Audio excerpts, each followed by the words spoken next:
to item 11. This is second reading Council Bill 53 with West Cole Center. Any questions on 11A? Okay. All right, so we're going to change a little bit because of what we have on item 12 in the selection of the council member. We will take all 11 items of the council meeting. At that time, we will recess the council meeting, pull in the Housing Authority agendas, finish those two. We will then reconvene the council meeting for the purpose of selecting and appointing a new council member. Once that person is selected and sworn in, then we will adjourn the council meeting, and there are 2 executive sessions afterwards that council person needs to be able to participate in. So we will need to finish the selection before we go into those 2 executive sessions. That way we make sure that all the voting by the current council is done. Not subjecting someone who has no background or information on what they're voting on, or has not participated in the discussion, and put them in a position of having to vote on something they know nothing about. So that's how we're going to run the meeting. Any questions? All right, if there's nothing else, we are on bias in about 3 minutes.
All right, good evening, everyone.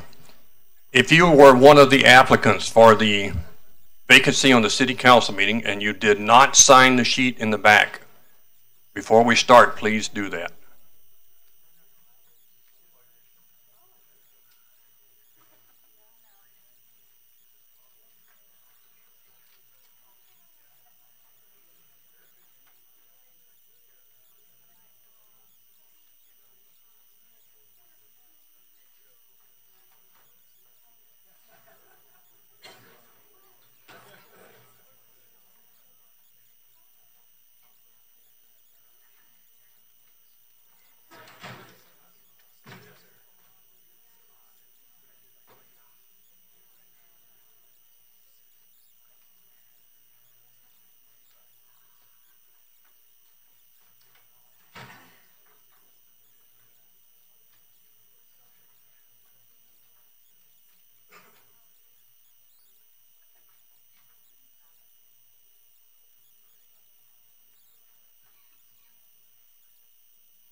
All right, good evening, everyone.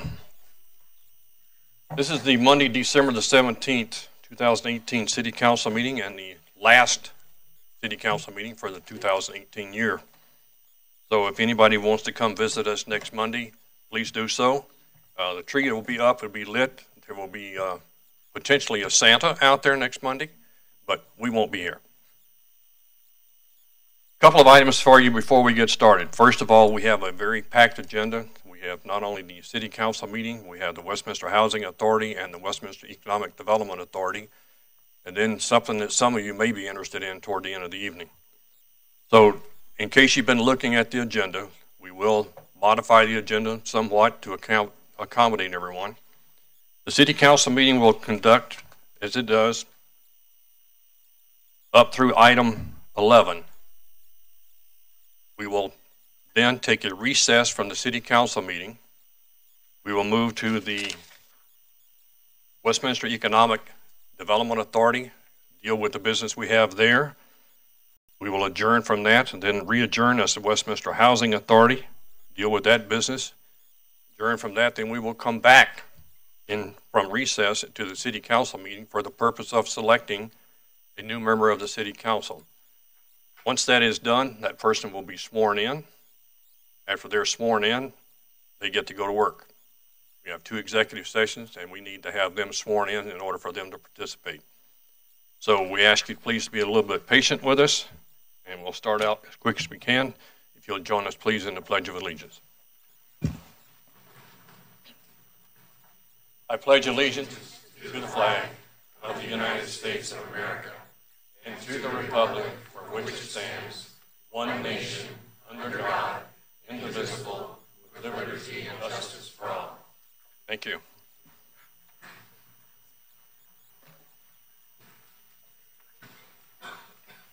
Ms. Parker, would you take the roll, please? Atchison. Here. Bird. Here. DeMott. Here. Pinter. Here.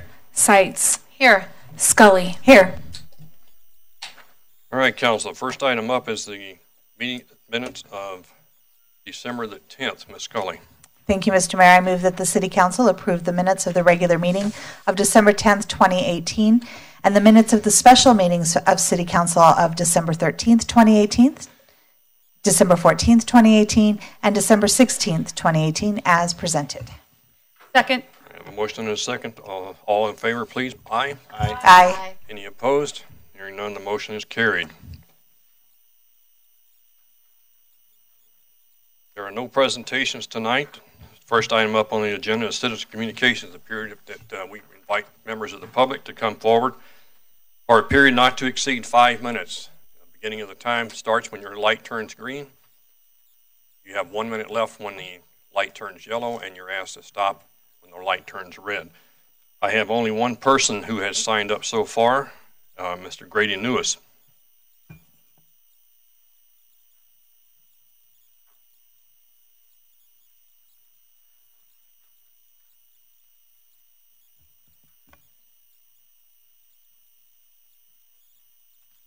Hello and good evening. My name is Grady Lewis. I live at 11272 West 102nd Drive.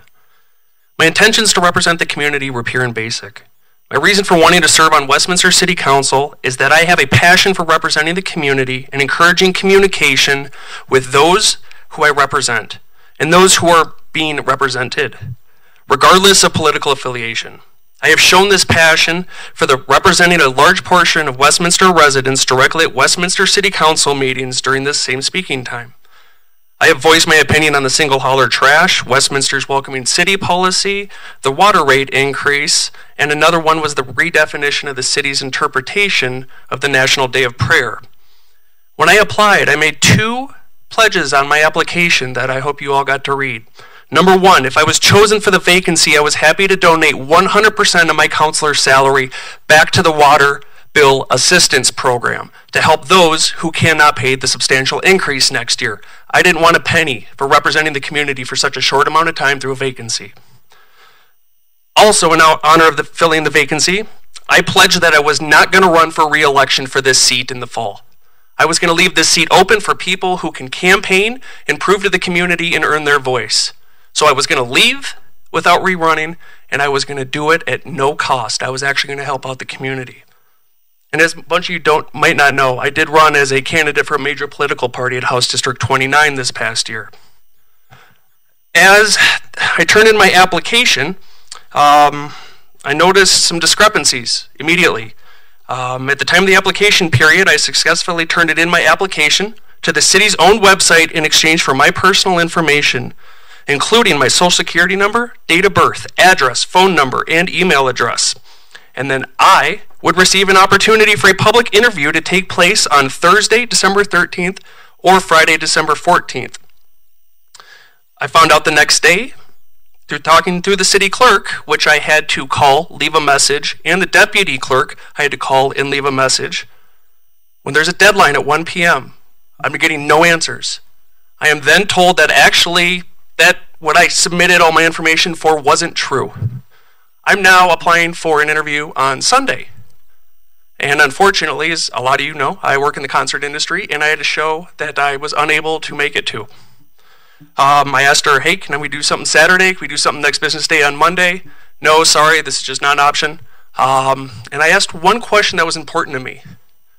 When I applied, before the deadline, were there any spots open for Thursday and Friday? And I have written confirmation and verbal confirmation that there were no interviews left on those days, yet you were accepting applications for those days.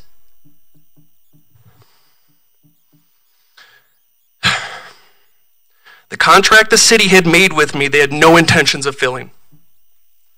Knowingly obtaining, retaining, and exercising control of anything of value of another without authorization by deception is literally the definition of theft. There was no intent to fulfill your promise.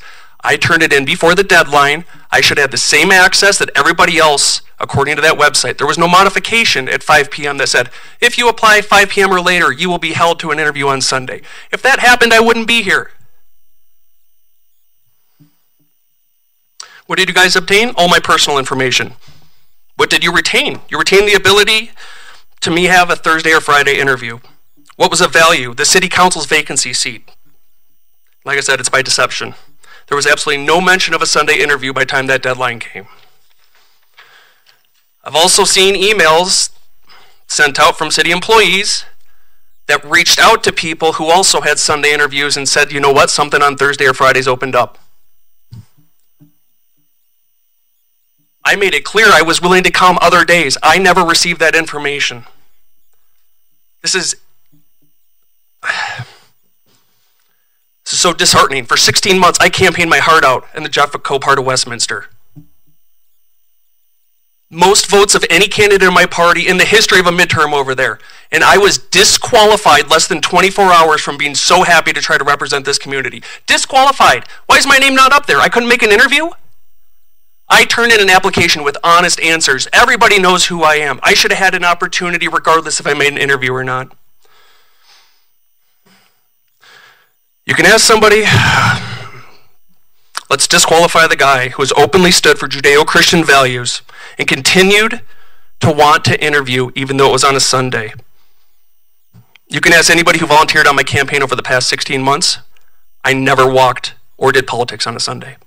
Thank you. Do you have anyone else in the audience that wishes to make a statement or any comments to council at this time?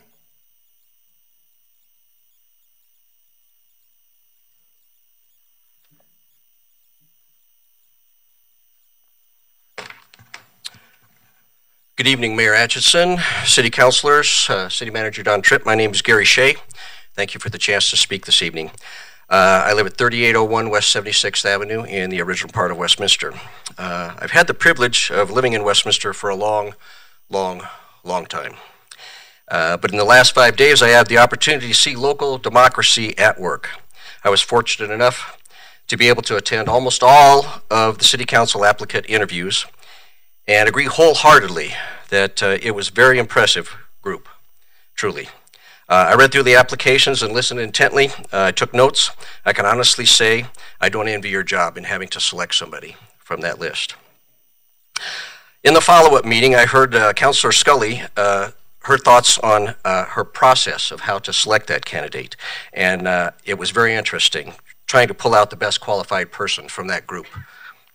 As a long time resident of Westminster, I tried to put myself in council's position of making a selection, and here are some of my observations and my thoughts. There were a good number of professionals who were a little more comfortable with public speaking. There were a good number of longtime residents that gave very honest and sincere answers, and a few were very passionate. As in any interview, the candidate always tries to put their best foot forward, and some of the candidates, too, wanted to be very agreeable with the city and not confrontational. As a city councilor, there's a great deal of, and a great variety of issues and services, departments that you need to know about on a daily basis. And some of the applicants had done their homework, and it was evident with their responses. Others were limited by their short time here in the city and just their limited time and access to information from the city. Longevity and investment in the city are important to me, being that I've been around for a long time. That being said, a handful of applicants did rise to the top, in my opinion. Councilor Anita Seitz said in the after meeting, we need somebody that can hit the ground running. And I think that there was less than a handful of applicants that were in that group that have demonstrated the ability to do that, hit the ground running. And the way they've demonstrated that is by attending council meetings on a fairly regular basis. Being a council member is very time consuming, once a week meetings plus everything else that you're involved with. But again, a few of those individuals have demonstrated that ability to be able to be here, to invest the time, to what it would take to be a councilor.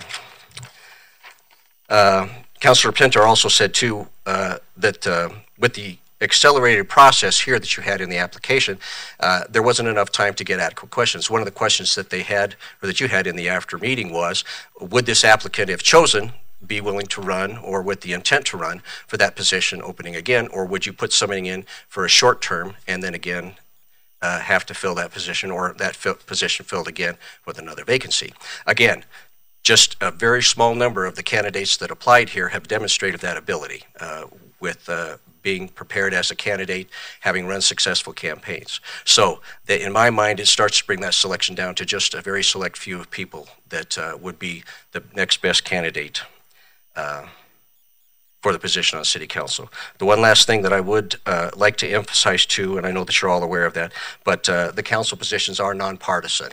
And so my hope would be is that you would look truly at who is best qualified to sit next to you on council up there and make decisions for the future of our city. Thank you for your time. Do you have anyone else that has any comments they'd like to add at this time? Okay. Next item on the agenda is report of city officials. Mr. Tripp. Thank you, Mr. Mayor. I have two comments to make tonight. First of all, there's a number of city staff in the room and a number of members of our community. And I just want you to know, members of the community that are here, that on behalf of the city staff, we're honored to be here this evening with you, particularly in the light of the fact that several staff members spent the last 3 or 4 days with you, giving you an opportunity to interview for very, very important jobs in this city. And I cannot tell you how proud we are to be working for you in this community with what we heard over the last 4 days. I applaud the council for the remarkable process they went through to listen to up to 60 applicants whom they offered to interview. I believe there were about 45 or so who were able to make the time and chose to interview. And I just want you to understand, we do this work as city employees because we want to serve. And when you see the outpouring that we had the last 4 days of people who really value and appreciate, and comments were made that don't necessarily agree with all the things that we do or the way we look at things, but that's the way the system should work. And I just want you to know how proud we were to participate in this and to be involved. I'm not involved in the selection process. I'm the city manager for this city. I work for this council, and it wouldn't be appropriate for me to be involved, but I just want you to understand how much we appreciate that.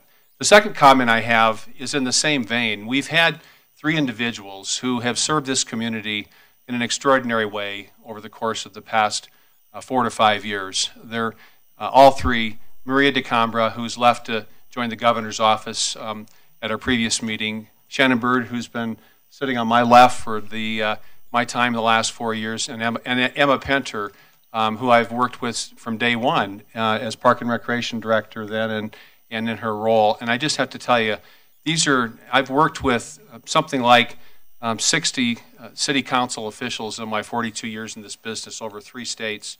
It's been my life. And, so I think I'm a bit of an authority. And I'll tell you, we have as solid and strong a city council as any place I've ever worked. These 3 individuals, I'm looking at my notes because I just wanted to make sure I got this right. They've been extraordinarily committed.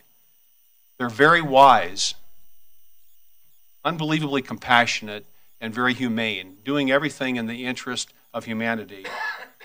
But the one thing I'll tell you is that I've been in a leadership position in a number of the jobs that I've been in, and you know when you hire great people and they perform at a high level, there's a risk that they'll leave.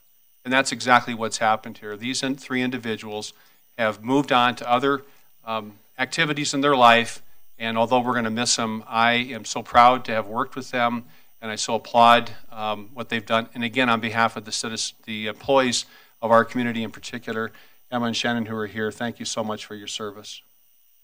That's it, Mayor. Any council comments, Ms. Pinter?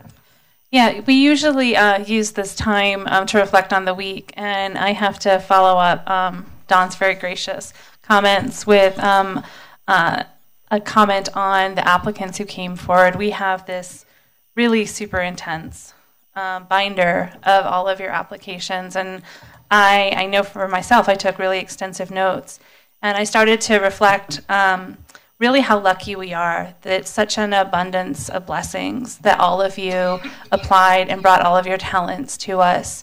It really was special, and it felt like the most intensive focus group I've ever participated on the state of Westminster, and the things that we're working on and your views on what's going well, what needs improvement, and what you see for our future. And I can't say anything but thank you for the honor and the privilege to hear all of your thoughts on everything from the state of the American democracy to what you'd like to see better in our parks and rec programming and everything in between. Very thoughtful, very gracious applications, one and all, and we really have an amazing richness of talent in our city.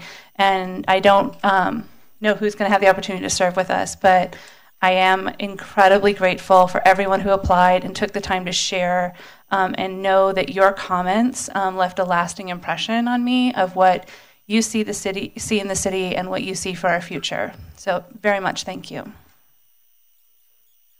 Thank you, Mr. Mayor. I have to share Councilor Pinter's gratitude for all of the folks in this room that spent this opportunity to apply and to volunteer to serve this community. I'd also like to say thank you to Gary Shea.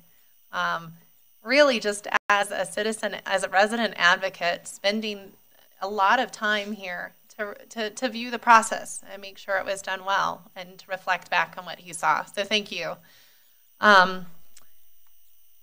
It was a complete privilege to get to know so many of you. We interviewed many residents. Some of those residents had lived here their whole life, and some of them were quite new to the community. We had residents who really loved the current direction of the city and wanted to make sure that it was continued. And then we had those who felt we really needed a course correction, and we had veered off course. Residents came with diverse backgrounds offering their service.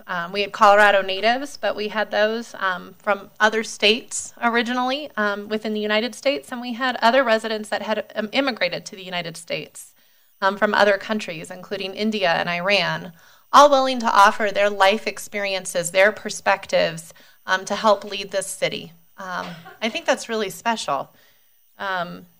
We as a council really have a goal of wanting to have an engaged and vibrant community, a community where people feel that they have efficacy. And I saw that in how many people chose to participate in this process. We heard what some residents take pride in and what those residents also felt we could improve in. Similar to Councilor Pinter, that's going to stick with me. She made a comment at lunch one day that this was like a really intense focus group. that we could kind of hear where people thought we were at as a council, as a leadership team, and how they would tweak it if they could. That exercise in and of itself was worthwhile. A lot of people that came to us had dedicated their entire adult life and career to service, whether that was in education or in healthcare or a variety of different things. And some were new to the journey of service, but everybody felt compelled to give back. I think that's special that we live in a community that's such a shared value. This is not going to be an easy decision. It is really difficult to choose between all of you that applied. But I do want to I guess, remind everyone that we do have a track record of appointments in Westminster. In fact, I was appointed initially council in 2013. The voters then confirmed that decision when I ran and won election in 2015. Similarly, Maria DeCambra was appointed in 2014 and also won election in 2015. Interestingly, the two runner-ups for that appointment process now are sitting at this dais. And I bring this up because I feel there has been comments that perhaps this wasn't the right process, but this is the process that we have employed in Westminster to great success. The reason the council tends to agree with the electorate on who should be serving is because we have the fingerprints of the electorate on us. You chose us, and I feel like this is within that tradition and vein, and I'm really proud. The process seems to work after seeing really the caliber of people who came up for appointment. So I want to say thank you to everyone. I would also ask, there's no way we can leave everyone happy here tonight, but please don't be discouraged. It has been so helpful for all of us to have you apply, and there are many ways to be involved in your city, to take a leadership role other than just council. So please, my charge to all of you is keep that passion for this community and give in another way. Mr. Dumont. Thank you, Mr. Mayor. After my first year on council, there is much to reflect on. We have had big decisions. Sometimes the council has agreed, sometimes we have not agreed.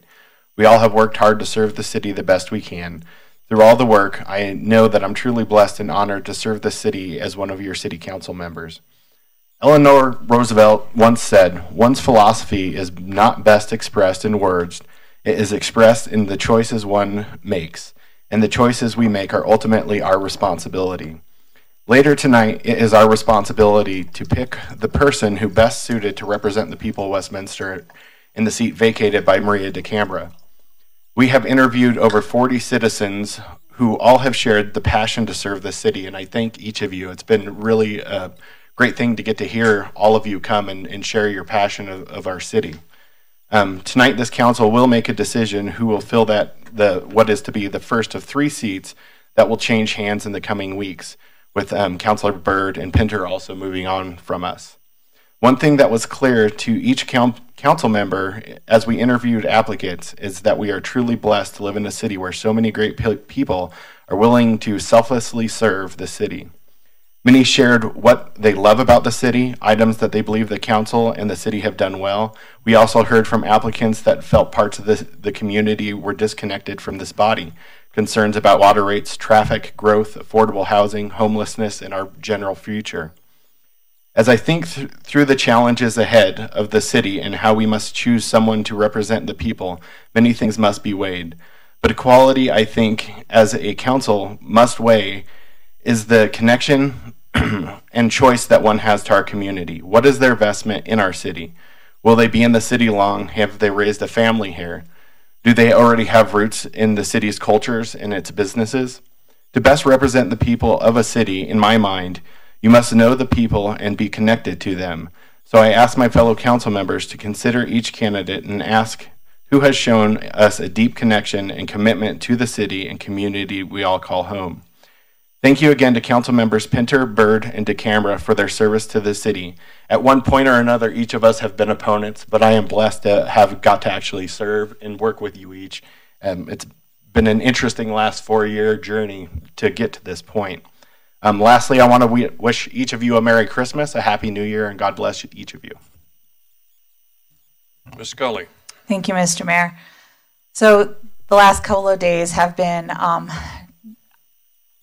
challenging and insightful, and an opportunity to really connect with people that many of you we see often, but some of you we don't see enough of, and I'd like to see more of you.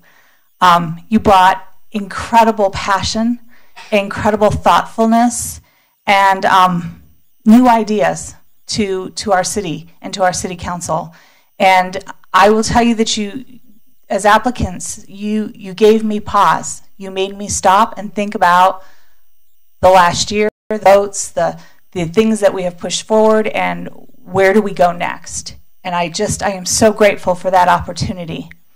Everything happens for a reason. People keep telling me that. So I'm beginning to see the truth in it and understand it a little bit. And kind of pleased that I get to practice it. In the last 2 months, we have met with and interviewed over 80 people for boards and commissions, and now for the city council.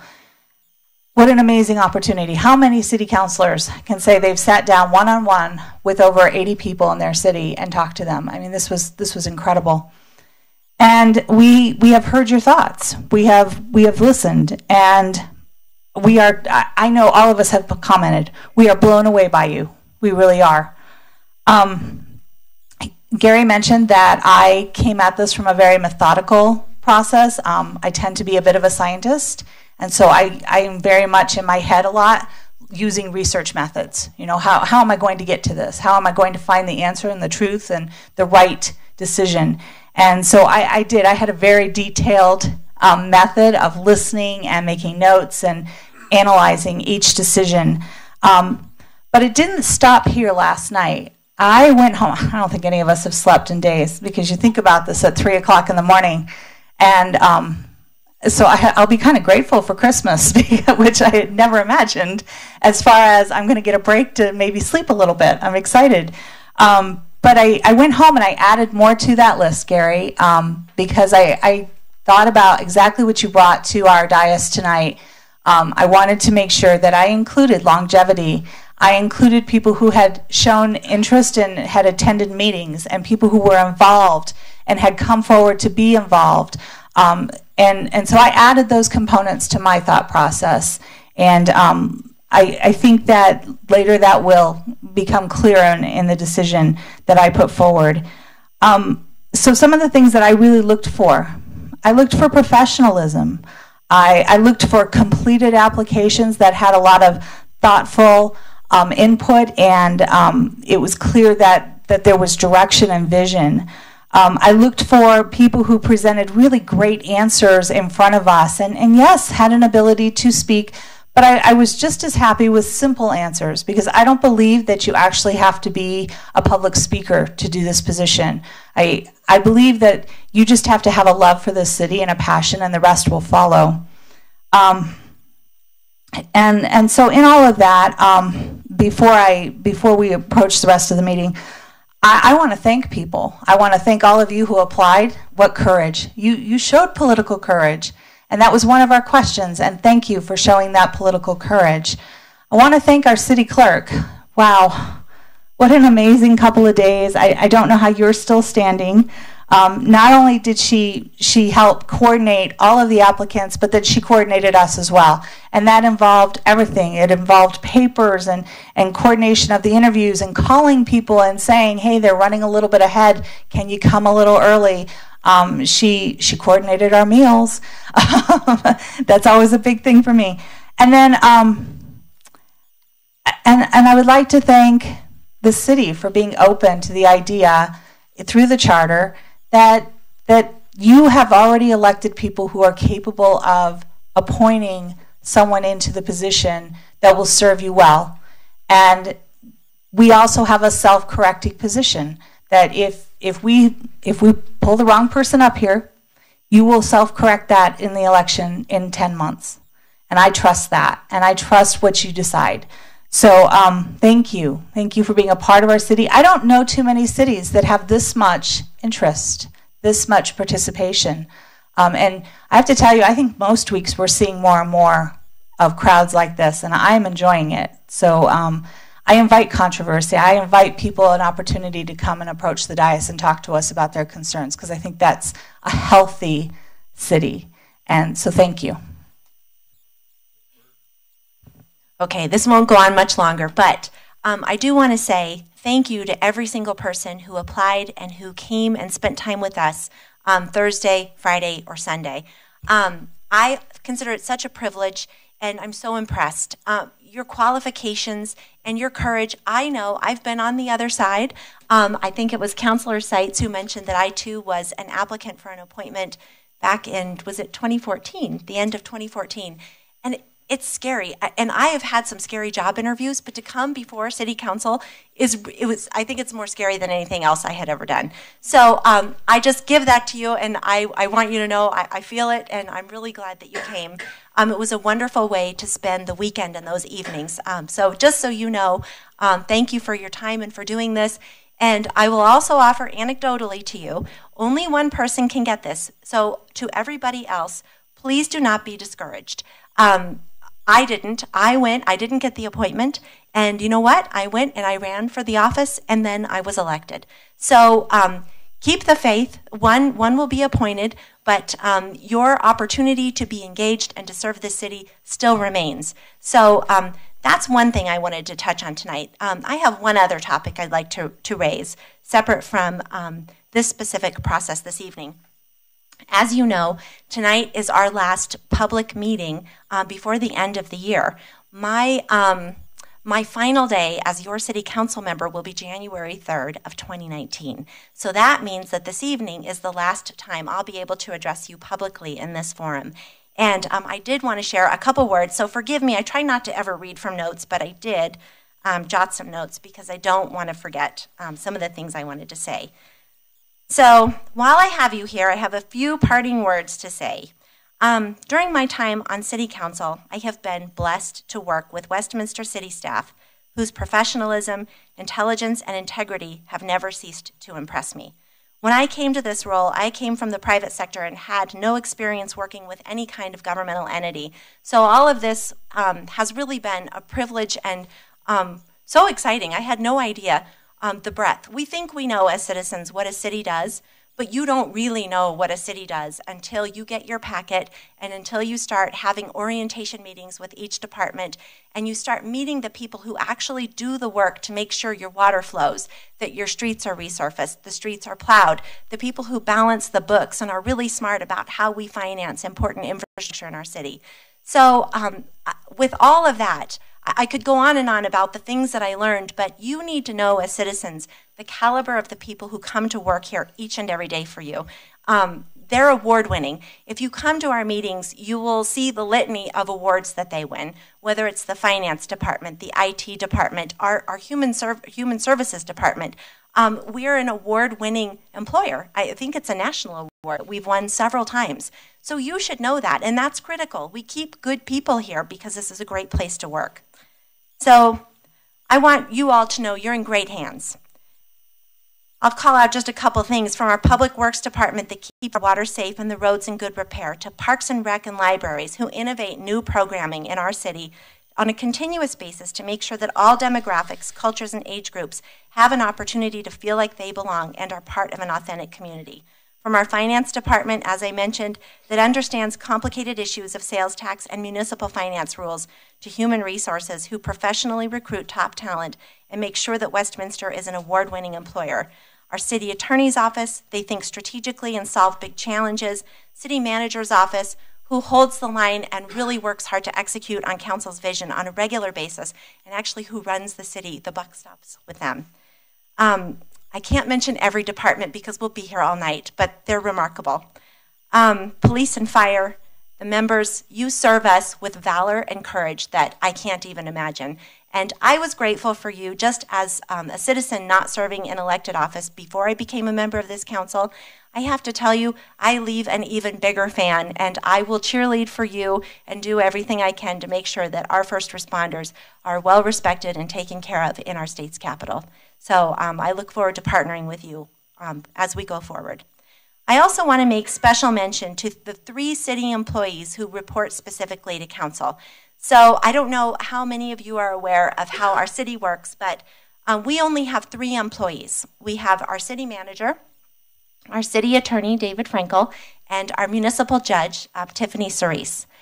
Just 3 people, and they are the ones we get to interact with more regularly, and we're responsible for giving more direction there. In fact, they're the only people we can give direction to. So I wanted to comment a little bit there. I want to begin with City Attorney David Frankel. Dave, I want to thank you so much for your integrity and professionalism, how thoughtful you are with your job, how balanced you are, how fair you are, and all the great work that you do to make sure that our decisions are sound and grounded with legal principle behind them. Thank you. You're an asset to our city. To our municipal judge, Cerise, and I know she's here somewhere, I think the world of you. I want you to know that your passion for your work and for all of your efforts to leave the imprint of justice on each person who appears before you in our courts inspires me and gives me so much hope for our world. I don't know where you are, so I don't know where to look. There you are. Yes. Thank you for what you do. And to City Manager Don Tripp. You are a leader unlike any I have ever had the opportunity to work with. You're smart. You're filled with integrity and compassion for the people who work for you and for the people you serve in this city. Your dedication to your work and the city has made my time on City Council more productive than it ever could have been, and I'm grateful to you. And to my colleagues, it has been my absolute professional privilege to have had the opportunity to serve with you. Because we have shared common values, our city has become a strong partner with our public schools. We've created an apprenticeship program for our high school students, which has brought such amazing opportunity to people who might not have had this hand up were it not for the work that we've been able to do together. We've assisted our schools in growing their capital investment in our city. Because we have shared common values, we now have well over 750 affordable housing units coming online within the next year and a half. That's 750 more people and families who will be able to afford a safe, beautiful place for themselves and their families. That's incredible. And because we've shared common values, we've grown the number of good quality employers in our city. And now, because of our work together, many more Westminster residents have the opportunity to work right here in Westminster and have a well-paying job. And I thank each and every one of you for that. Councilor Seitz, your wit and your passion for our city and your intelligence will remain with me always, and I'm going to miss you. Councilor Pinter, your determination to learn absolutely everything you can and ability to coalition, build, and find unique solutions to long-term problems is remarkable. Councilor Scully, I admire your enthusiasm for our city and all that you do to stay connected to the diverse parts of Westminster and make sure that people know they've been heard and are included. And Councilor DeMott, I want you to know I admire your passion for Westminster and your determination and hard work to serve our citizens. Thank you. And Mr. Mayor, saving you last. I didn't deserve it.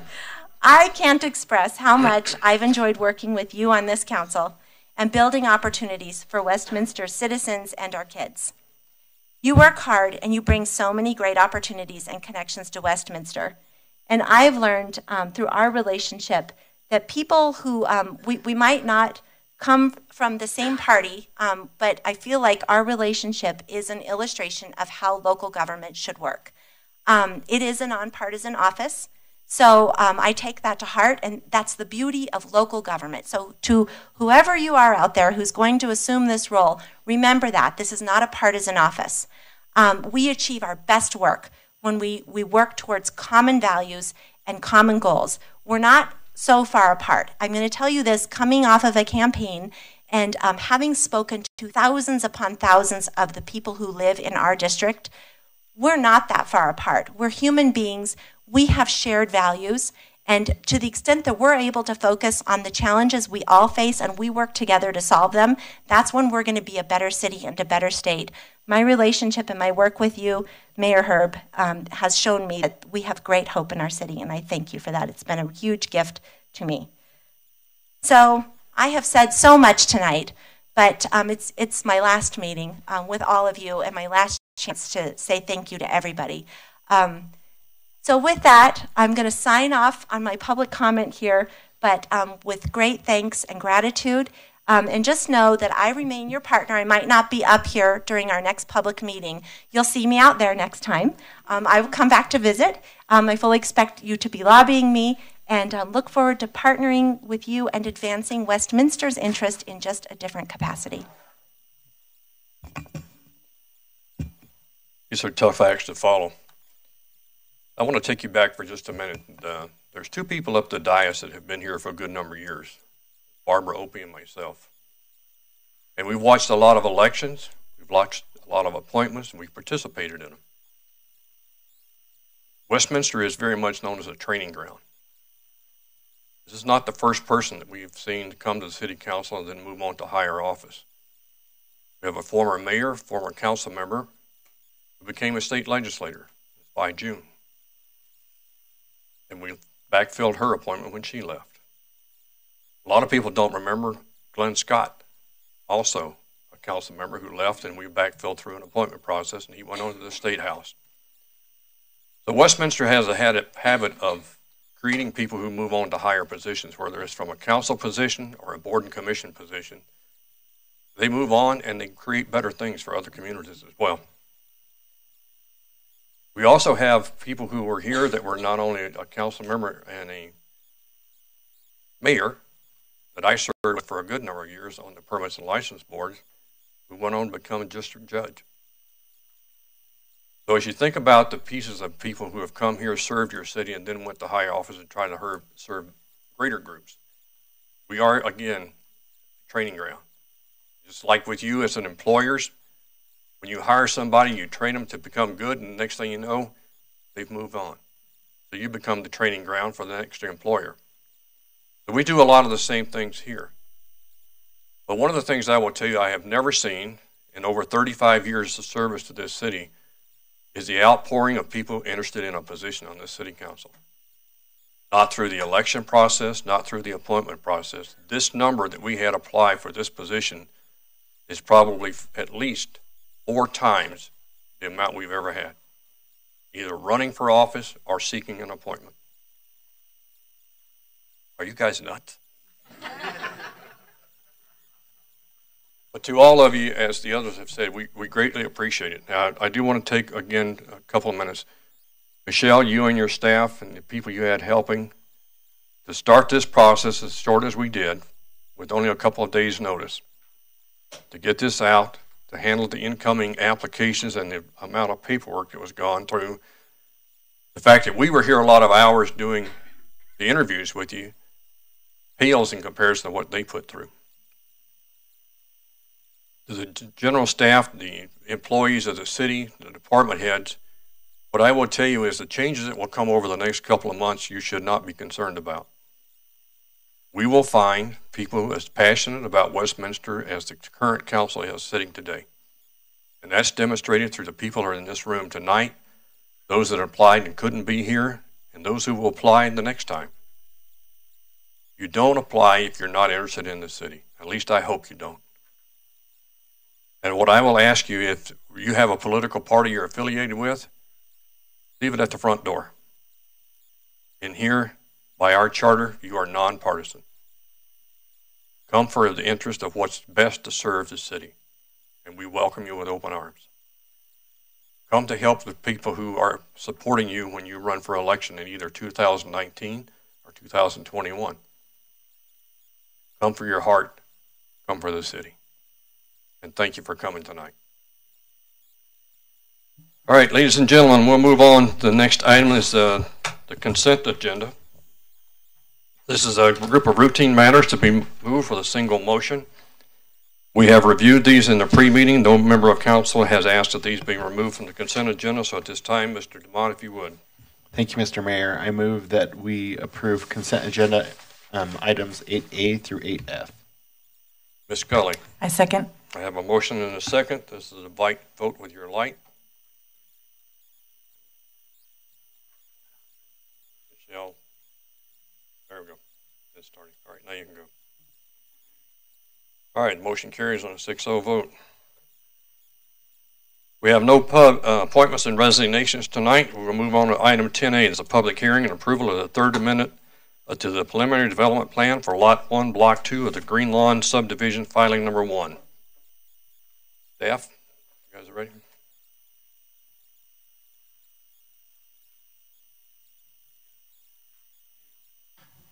Thank you, Mr. Mayor. My name is Nathan Lawrence. I'm a senior planner with the Community Development Department, and today I'll be presenting the staff analysis of the preliminary development plan amendment for the subject property located at 92nd Avenue and Pierce Street. Taking a look at the location, the site for the amended PDP is located on the north side of the Green Lawn subdivision PUD, on the south side of 92nd Avenue between West 91st Court and Pierce Street. Semper Farms open space is located to the north across 92nd Avenue, and the downtown Westminster redevelopment project lies less than a half mile to the east. Notice was published in the Westminster Window on December 6, 2018. Signs were posted on the property facing 92nd Avenue, with one located at the northwest corner and another at the northeast corner of the property. The applicant has provided a certification that the required notices were mailed. Looking now at some photos of the subject property, it's a vacant greenfield site with pretty flat, a slight slope down toward the west. It lies adjacent to the Alta Vista apartments that are visible in this photo on the right side to the south. Looking now to the west toward the Front Range, you can also see the clubhouse for the Alta Vista Falls apartments in the background. The comprehensive plan calls for R18, which is residential up to a maximum of 18 units per acre, and the site is zoned PUD, or planned unit development. The applicant is requesting to amend the Green Lawn PDP in order to construct a multifamily development on the property.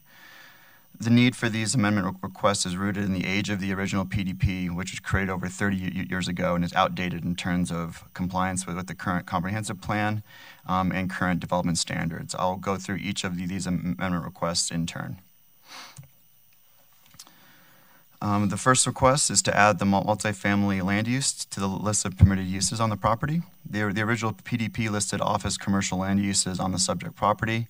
In 2013, the comprehensive plan designation for the site was changed from retail commercial to R18 in light of evolving market realities. Thus, adding multifamily land use to the subject property conforms to the current comp plan. Lot 1, Block 2 was designated office. The second one is to establish minimum primary building, accessory, and parking setbacks. Lot 1, Block 2 was originally designated, as I mentioned, as office commercial in the original PDP. Thus, setbacks for a multifamily style development were never established. The applicant has proposed new setbacks that respect the surrounding context and adhere to the goals of City Council. The subject property lies less than a half mile away from our new downtown project and provides a natural transition from this new urban area to a more suburban character as we go north and west of the subject property. In staff's opinion, the proposed setbacks respect the surrounding context and promote mobility options. The third amendment request is to eliminate the minimum unobstructed open space requirement. The existing PDP that governed developments that govern the development of the existing apartments required at that time 35% of the property to be set aside as unobstructed open space. Since that time, more stringent requirements have been set in place through the multifamily design standards, which now require 40% of the site to be landscaped. This new stricter requirement will be applied to any future development on the subject property. The next item is to eliminate the parking minimum setback requirement from the railroad right-of-way and the requirement that dwelling units conform to the Department of Transportation exterior noise standards. Again, both these requirements were placed on the original PDP in response to the subject property's adjacency to the railroad.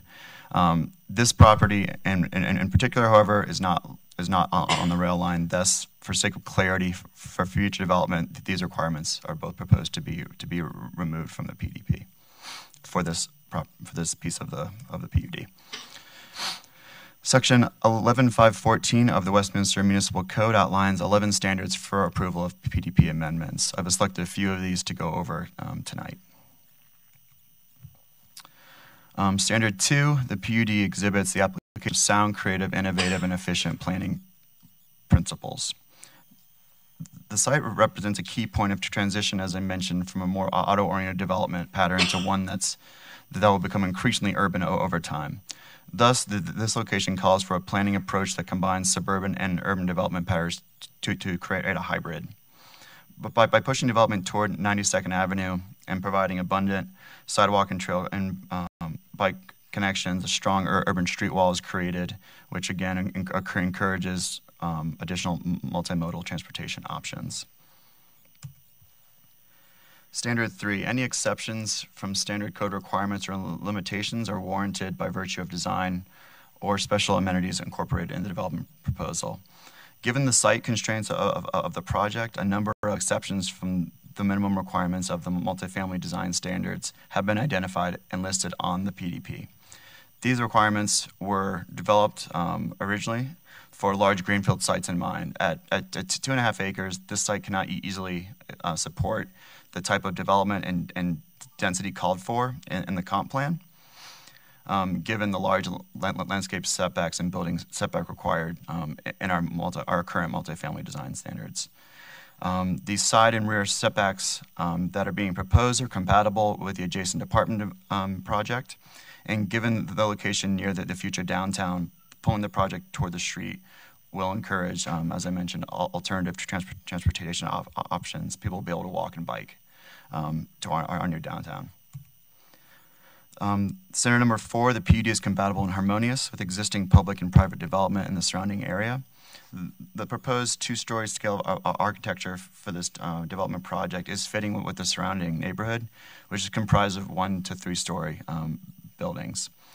The adjacent apartment development was built to a higher density, over 27 DUs per acre, and the proposed development will be just over 16. Finally, standard number 7, streets, driveways, access points, and turning movements are designed in a manner that promotes safe, convenient, free traffic flow.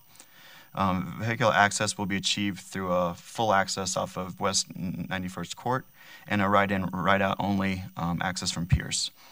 Staff has worked with the applicant to ensure that the future 92nd Avenue complete street project can be accommodated along this block with no additional right-of-way acquisition. The developer will construct the planned streetscape improvements along their frontage while reserving adequate space for a future buffered bicycle path. Staff believes that this PDP amendment request meets the 3 of the City Council goals: ease of mobility, a beautiful, desirable, safe, and environmentally responsible city, and a dynamic, diverse economy.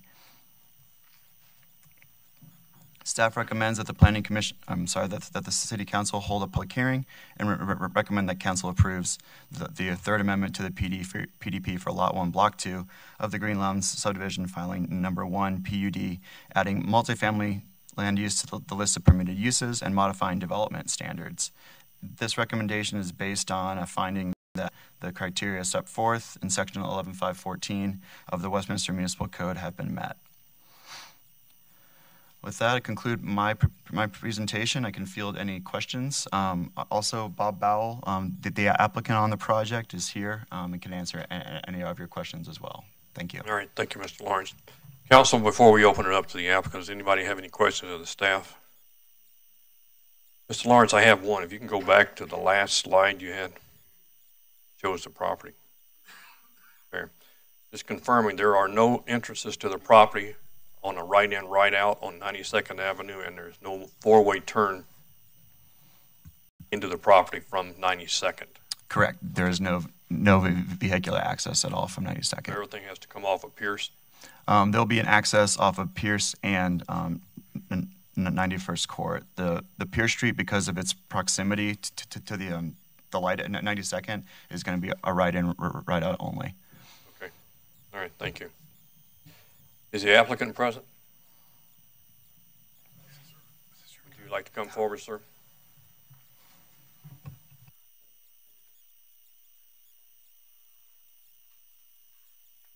record, would you identify who you are and who you represent, please? My name is Robert Bowell. I live at 6742 East Sage Lane, Parker, Colorado. I am the representative for the owner of the property. Okay. Is there anything you'd like to add to the information provided by staff tonight? No, I think the presentation was really comprehensive. I'd be happy to answer any specific questions you have, but I think the presentation dealt with all the known issues of the property and how we'd like to proceed forward. Okay. Council, do you have any questions of the applicant? Okay, sir, if you would just hang around. Thank you. If there are no other questions of the applicant or of the city staff by council, then I will turn the meeting to the public and ask if there's anyone in the audience who would like to speak in favor of this application. Is there anyone in the audience who would like to speak in opposition to it? Mr. Shea. Good evening. My name is Gary Shea. I live at 3801 West 76th Avenue. In regards to this application, I may be a little preliminary. I understand, or I know that the strategic plan says that Westminster wants to be the regional leader in affordable housing. My question would be if that is part of this proposed plan here, a component of affordable housing, and if the city would be, if not, if that would be a requirement the city would maybe consider. Thank you. Staff. Is there anything in the land use change that supports that at this time? No, it's proposed to be a market rate project of for sale condo units. Okay. You want to testify on this application, ma'am? Okay, go on.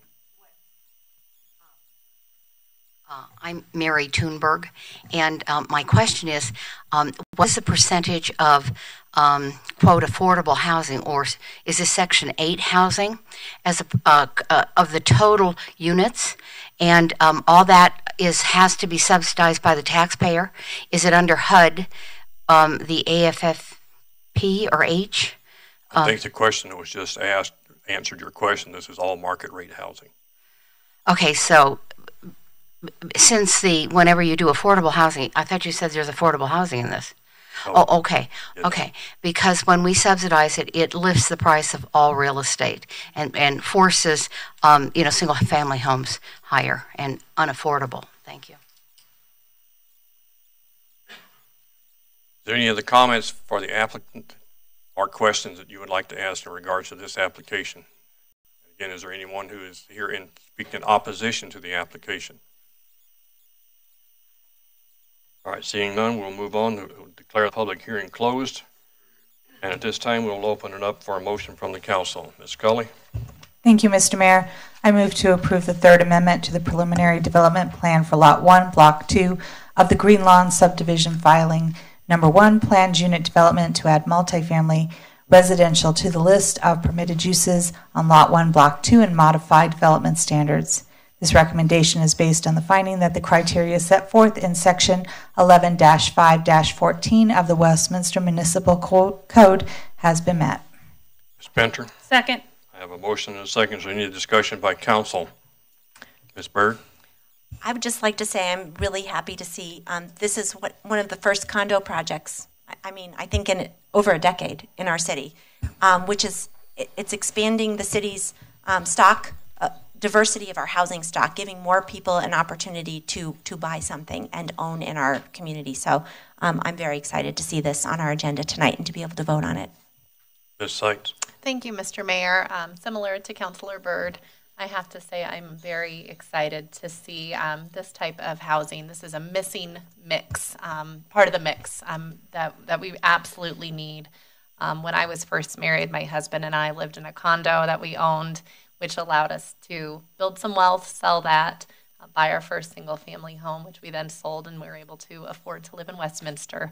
So I'm excited that there will be residents that will have that opportunity to move up the rung of home ownership. So thank you very much for your work. Thank you for investing in Westminster. Mr. DeMont.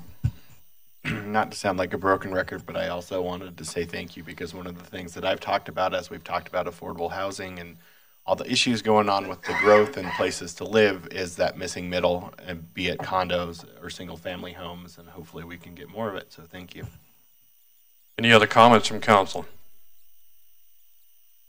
Seeing none, if you would please vote with your lines. And motion A2 moves forward with a 6-0 vote in favor. Next item on the agenda will be adoption of resolution number 37. Ms. Byrd? Thank you, Mr. Mayor. I move to adopt resolution number 37 to waive and delegate the authority to enact and enforce a damage prevention safety program to the State Underground Damage Prevention Commission. Ms. Sites? Second. I have a motion and a second. Is there any other discussion by council on this action item? Seeing none, this is a roll call vote. Ms. Parker? Atchison. Yes. Byrd. Yes. DeMott. Yes. Pinter. Yes. Sites. Yes. Scully. Yes. And the motion carries on a 6-0 vote. Next item is item 10C. Ms. Sites? Thank you, Mr. Mayor. I move based on the recommendation of the city manager to determine that the public interest would be best served by executing a sole source contract with Paul Corporation in an amount not to exceed $202,376 to provide computer hardware, construction management services, and programming for replacement of the Northwest Water Treatment Facility membrane filter programmable logic controller, and authorize a contingency in the amount of $30,300 for a total authorized expenditure not to exceed $232,676. Ms. Pinter? Second. Okay, I have a motion and a second. Excuse me. Is there any discussion by council on this item? I just wanted to make a comment that this is a really state-of-the-art water treatment facility, and it's nice to see the effort that has gone in by staff to make sure it remains in good working order. The membrane system is really unique, and thank you for all of your hard work to keep it and keep our residents safe. Thank you. Any other comments by council? Hearing none, this is a vote with your light, please. And the motion passes on a 6-0 vote. Next item is Councilor's Bill number 54. Ms. Byrd? Thank you, Mr. Mayor.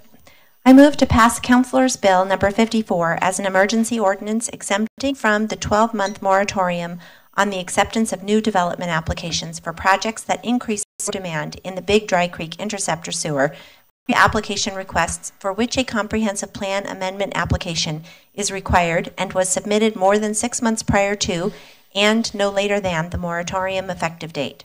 Ms. Scully? Second. Having a motion and a second. Is there any discussion by council? Ms. Pinter, your light's on. Yes, I just would like to make a comment and reiterate something we discussed in our pre-meeting.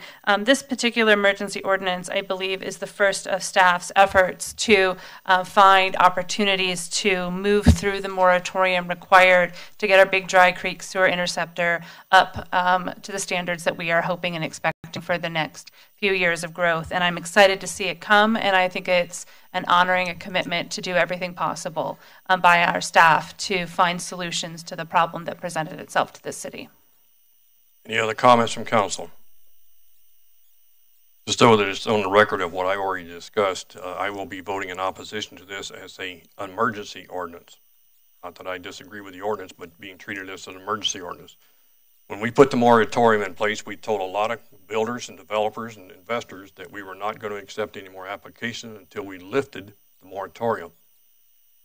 Now, if council and staff have heard the comments that we have found a way to help 4 projects move forward, with an exception to that.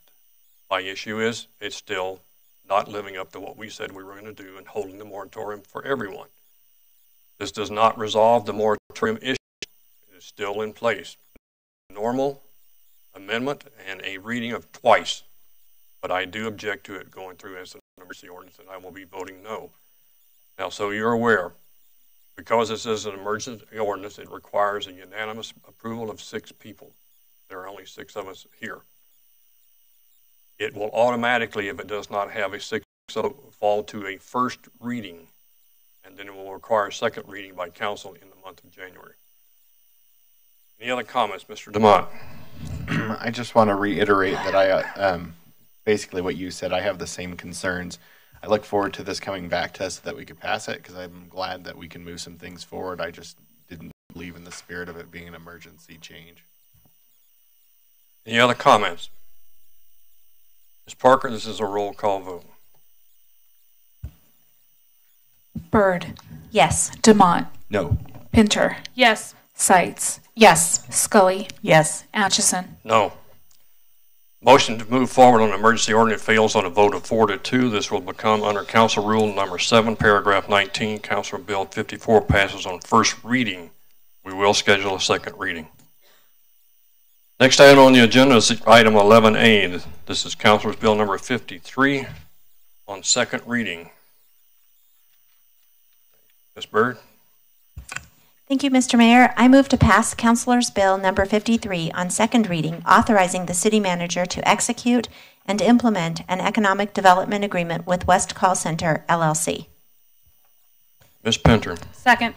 I have a Thank you. I move that the board approve the minutes of the December 10th, 2018 meeting as presented. Ms. Sights and Ms. Scully. I second. I have a motion and a second. All in favor, aye. Aye. Any opposed? Hearing none. The minutes are approved. First item that we have for tonight's action is resolution number 195. Mr. DeMont. Thank you, Mr. Chairman. I move to adopt resolution number 195, authorizing the Westminster Economic Development Authority Executive Director to execute a development agreement with the Urban Land Conservancy in substantially the same form as presented in order to complete the sale of property commonly known as Holly Park, which is located at the northwest corner of West 96th Avenue and Federal Boulevard. Ms. Sights. Second. I have a motion and a second. Is there any discussion by members of the board? Seeing none, Ms. Parker, this is a roll call vote. Atchison. Yes. Byrd. Yes. Demott. Yes. Pinter. Yes. Sights. Yes. Scully. Yes. Motion carries on a 6-0 vote. Next item up is item 3B, resolution number 196. Ms. Pinter? Yes, I move to adopt resolution number 196, authorizing the executive director to execute a purchase and sale agreement with Westminster Peak LLC, an affiliate of Grand Peaks Properties, Inc., in substantially the same form as presented for the development of Block B4 of downtown Westminster. Ms. Scully? I second. I have a motion and a second. Any discussion by any member of the board on item resolution number 196? Seeing none, Ms. Parker, this is a roll call vote as well.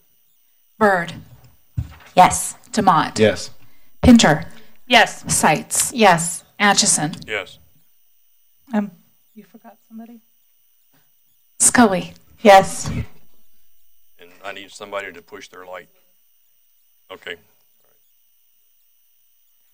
Now it is. All right, 6-0 vote on item 3B. Ladies and gentlemen, this concludes the business of the Westminster Economic Development Authority. We are now adjourned. We will reconvene now as the Westminster Housing Authority. First item on the agenda will be the approval of the minutes of December the 18th. Mr. DeMont. Thank you, Mr. Chairman. I move that the board approve the minutes of the December 18th, 2018 meeting as presented. Ms. Scully. I second. I have a motion and a second. All in favor, aye. Any opposed? Hearing none, we will carry it. Next item on the agenda for the Housing Authority is adoption of resolution. Sorry. Yes, sir. Apologies. We just want to note for the record that the minutes are from the December 18th, 2017 meeting, please. And it was the motion was made as 2018. Okay. Thank you. Apologies. So for the correction, we were in the wrong year. Moving on to item 3A. This is adoption of resolution number 69. Mr. Frankel, you have something else? Okay. Ms. Scully. Thank you, Mr. Chairman. I move to adopt resolution number 69, adopting the 2019 Westminster Housing Authority budget. Ms. Sights. Second. I have a motion and a second. Is there any discussion on the adoption of resolution number 69? Seeing none, this is a roll call vote, if you will. Ms. Parker. Demott. Yes. Pinter. Yes. Sights. Yes. Scully. Yes. Atchison. Yes. Byrd. Yes. Moving on to item 3B, adoption of resolution number 70. Ms. Pinter.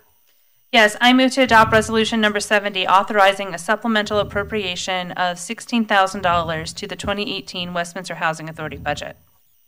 Ms. Scully. I second. I have a motion and a second. Is there any discussion by any member of the authority? Ms. Pinter? Nope. Okay.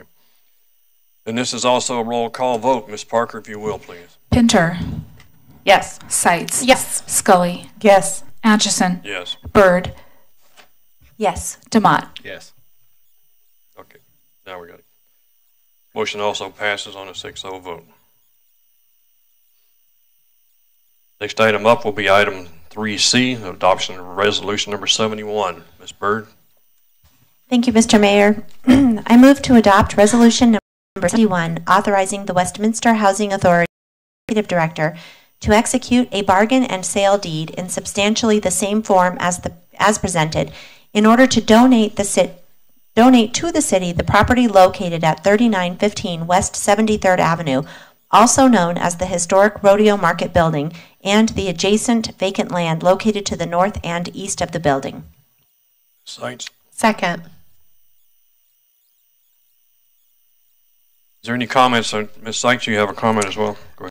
Just very quickly, I think I wanted to highlight that this is one step closer to us being able to have the rodeo market used in its highest and best form to act as a catalyst to support our historic arts district in Westminster. I'm very excited about this step and look forward to see what the next one is. Any other comments by the board? Seeing none, Ms. Parker, this is also a roll call vote. Sights. Yes. Scully. Yes. Atchison. Yes. Byrd. Yes. Demott. Yes. Pinter. Yes. And this motion squeaks by on a 6-0 vote.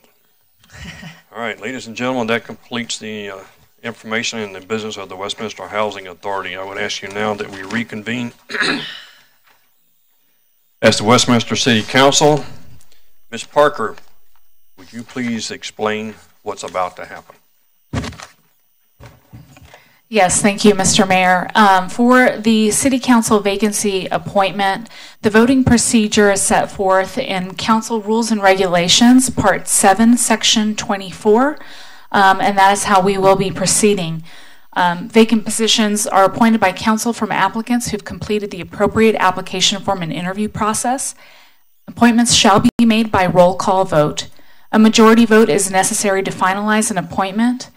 If no single applicant obtains a majority vote after the first roll call vote, all persons receiving no votes and the person receiving the smallest number of votes will be removed from consideration. This process will be repeated after each vote until a majority vote is received by one applicant. After 3 roll call votes with no one person appointed, the council will consider all candidates again and begin the process of elimination of candidate names after every 3 votes. So as we begin, we will be displaying for you and the audience the entire slate of eligible applicants who completed the application and interview process for your consideration. And then we will roll call vote. We will roll and rotate the roll call vote just as we do with any other normal roll call vote. You will verbally express your choice for who you'd like to vote for. And as we move forward, we will go along with this procedure as written. Okay. Ms. Tight, you had a question? Oh, no, I'm sorry. Okay. All right. No problem. Ms. Parker, you may begin.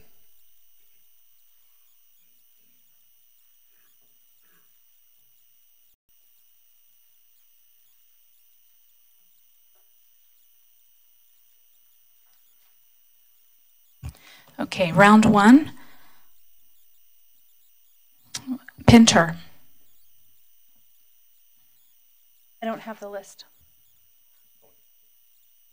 There it is. Thank you. Ariel T. Smith.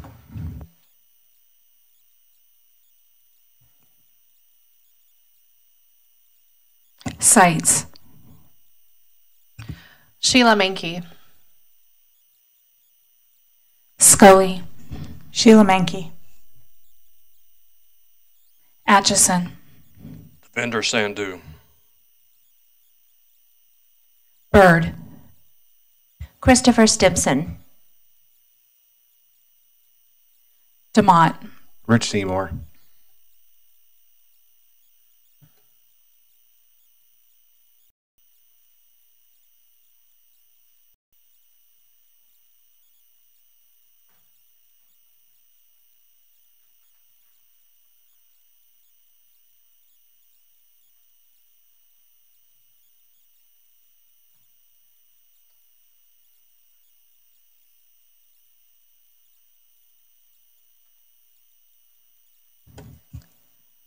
The final vote tally for round 1 is 2 votes for Sheila Mankey, 1 vote for Devinder Sandhu, 1 vote for Rich Seymour, 1 vote for Ariel T. Smith, and 1 vote for Christopher Stimson.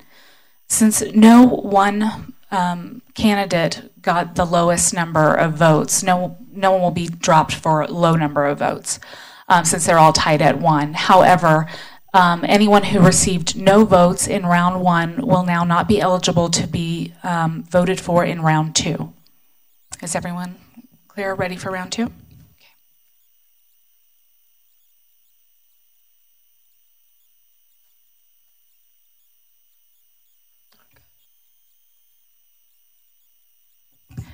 Okay, round 2. Sites. Sheila Mankey.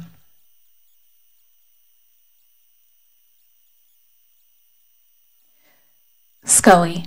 Sheila Mankey. Atchison. Devinder Sandhu. Bird. Sheila Mankey. DeMott. Rich Seymour. Pinter. Sheila Mankey. And the final tally of votes for round 2 yields a majority of votes for Sheila Mankey. Is Miss Mankey Ms. here? Mankey, you want to come forward, please? Judge Swords, you want to come out?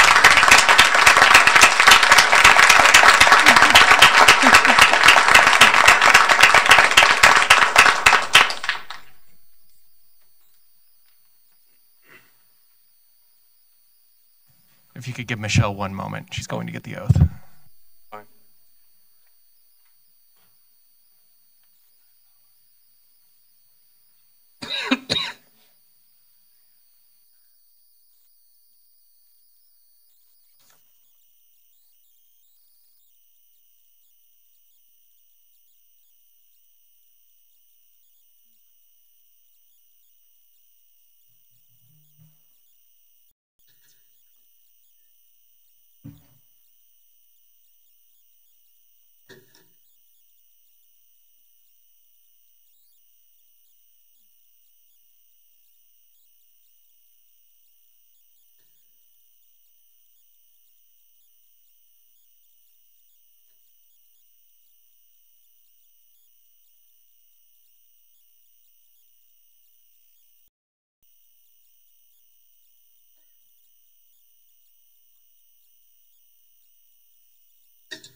Nothing happens without the paperwork, Sheila, so just hang on.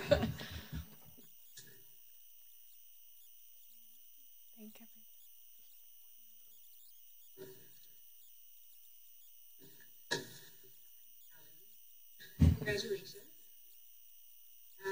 That's, I am Doris, the presiding judge. And I've been hearing everything that's been taking place here. So I just wanted to add a couple of comments.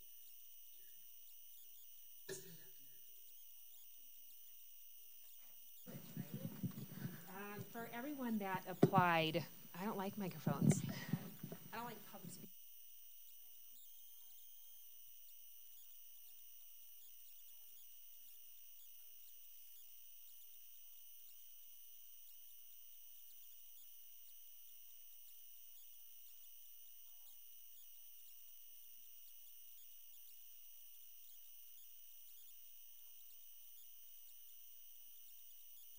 No, hang on a minute, if you would, please, Judge. Well, Judge, it'll be on the record if you Yeah, would we need please it on hold. the recording. So if you can, just, no, we're fixing it. We're getting you a new one.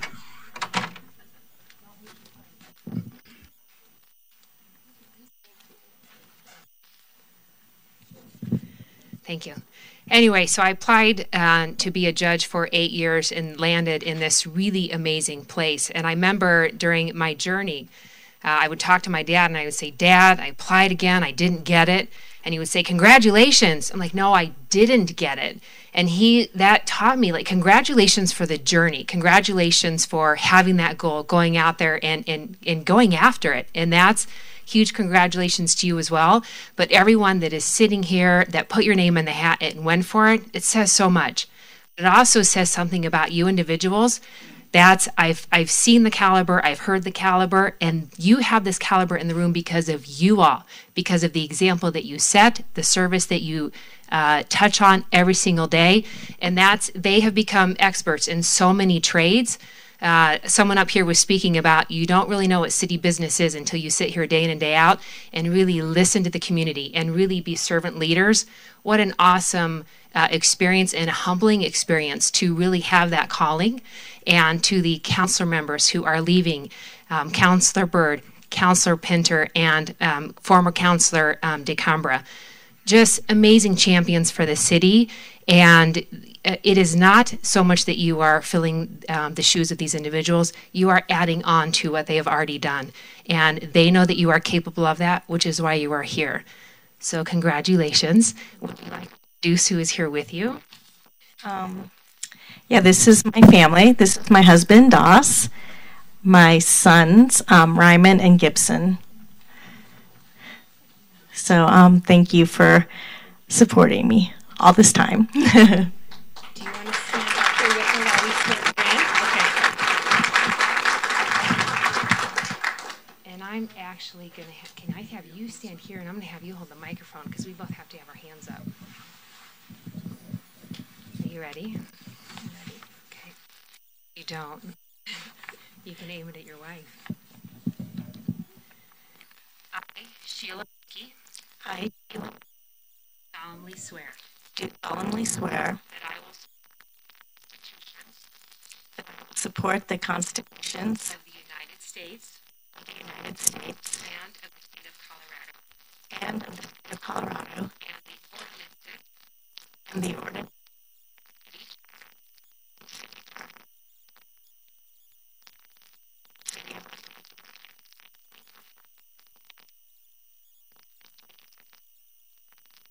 Duties of City Council, which I'm about to upon which I'm about to enter. Congratulations. Welcome. Thank you very much. Thank you. Nice to meet you. You should be very proud of your mom. It is up to you if you want to say anything. I just want to say that I am so honored to be up here right now, and that I love the city of Westminster, and that I am here to serve you. So thank you.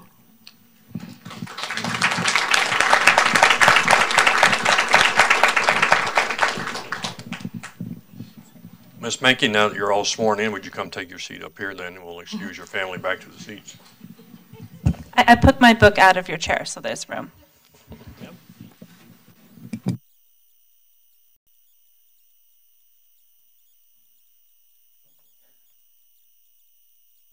Again, we'd like to thank all of you who participated in the process. Thank all of you for coming tonight. Again, if you were not selected, that doesn't mean you're not qualified, and there will be other opportunities in the future. We hope you will stay in the pool and stay connected to your city.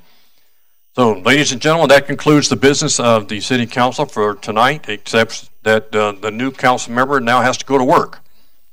So we will adjourn tonight. If any of you would give you about 5 or 10 minutes, if you'd like to sit around for a minute, that would be fine. After that, we will be in executive session for the remainder of the night.